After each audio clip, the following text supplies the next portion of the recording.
po, magandang araw po sa lahat ng taga-subaybay ng Abot Kamay na Pangarap. Ito nga ngayon ang kaganapan dito sa Abot Kamay na Pangarap. Habang nagbibiroan nga at nag-uusap nga itong si Nurse Ivan at itong si Nurse Karen ay hindi nga nila maiwasan na mapatawa nga dahil nga sa nagbibiroan nga sila kung anong klase daw bang bola-bola itong si Madam Chantal.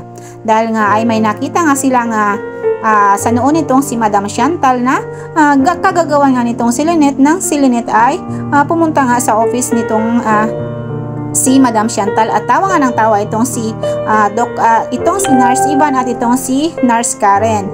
At habang silang dalawa nga ay nagbibiruan tungkol nga sa mga nangyari ay hindi nga nila napansin na nasa likuran na pala nila itong si Madam Chantal at tinanong nga sila kung bakit silang dalawa ay nagtatawanan. At sabi pa nga nitong si Nurse Ivan kung ano daw ba yung nasa noon itong si Madam Chantal at ano daw bang nangyari sa kanya. At sabi naman itong si Madam Chantal na kagagawan daw yun itong si Lynette at hindi na nga maalis ang ink na nailagay nga dito sa noon itong si Madam Chantal. At sabi pa nga nitong si Nurse Ivan na napakagaling daw nitong si Lynette at nalagyan daw na ng ink nitong si Lynette itong noon itong si Madam Chantal at galit na galit nga itong si Madam Chantal na sinabi dito kay Nurse Ivan na tumigil daw siya sa pagbibirong yun dahil daw hindi daw nakakatuwa ang biro nitong si Nurse Ivan. At itong ang si Nurse Karen at itong si Nurse Ivan ay hindi na nga sila nagtawanan pa at nanahimik na lamang sila dahil nga sa nakita nilang galit na galit nga at naiinis nga itong si Madam Chantal dahil nga sa kagagawa nitong si Lynette na nilagyan nga ng ink ang kanyang noo.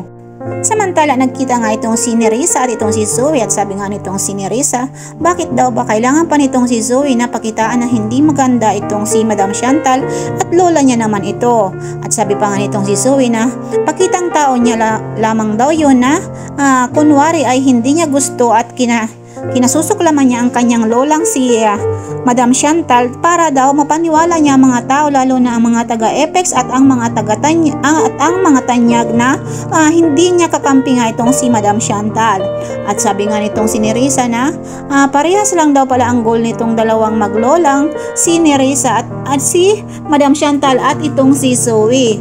At ito naman ang ikinatuwa nga nitong si Nerissa na ganun pala ang binabalak nitong si Zoe na makikipag-ayos naman siya dito kay Madam Chantal kaso lang pinapakita niya lang sa mga tao na talagang hindi siya pabor dito at ayaw niya nga dito kay Madam Chantal para makuha niya ang loob ng buong tanyag para daw ay mapabagsak niya ito ng sabay-sabay.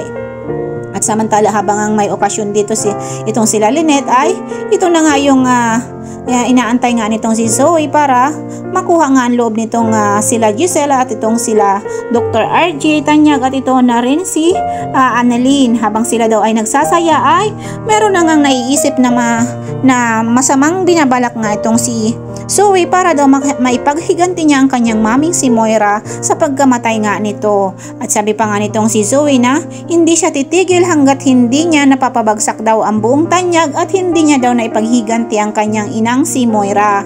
At samantala itong si Aling Susan habang busy nga dito sa kanilang cafeteria dito sa ospital na pinamumunuan nga nitong si Lynette ay pumunta naman itong si Madam Chantal doon nga at kinumpronta nga itong si Aling Susan kung bakit daw ipinagkakalat daw nitong si Aling Susan na itong si Madam Chantal daw ay kumakain ng panis na pagkain. At kinuha nga nitong si Madam Chantal ang isang kutsilyo at tinakot niya nga itong si Aling Susan na sasaktan niya ito. At itong si Aling Susan nga ay hindi nga siya na takot dito kay Madam Chantal kahit paanong gawin ito dahil nga itong si Madam Chantal ay puro panakot lamang at hindi niya naman kayang gawin. At itong si Aling Susan nga ay masamang tiningnan nga itong si Madam Chantal na kinuha nga ang kutsilyo at balak nga siyang saksakin ito. So ito guys ang pakakabangan natin dito sa Abot Kamay na Pangarap. Maraming salamat po sa panonood ng aking mga video. Paki-like and subscribe na rin po ng aking channel and paki-bell all na din po ng notification bell para po updated po kayo sa lahat ng mga videos na i-upload ko dito sa aking channel. Maraming salamat po and God bless us all po. Bye bye po. Ingat po tayong lahat. God bless.